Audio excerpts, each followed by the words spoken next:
من كبائر الذنوب التي لا تكفرها الصلاة ولا الصدقة ولا الصيام ولا غيرها من الأعمال الصالحة، بل تبقى على الموازنة.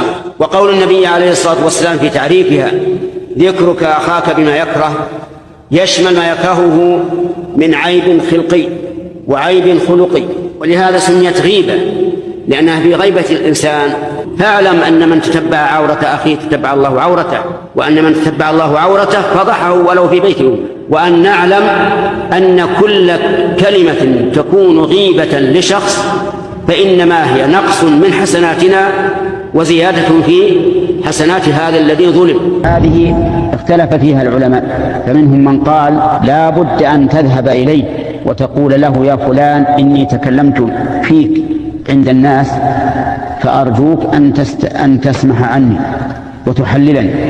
وقال بعض العلماء: لا تذهب إليه، بل فيه تفصيل، فإن كان قد علم بهذه الغيبة فلا بد أن تذهب إليه وتستحله، وإن لم يكن علم فلا تذهب إليه، واستغفر له وتحدث بمحاسنه في المجالس التي كنت تغتابه فيها، فإن الحسنات يذهبن السيئات. وهذا القول أصح.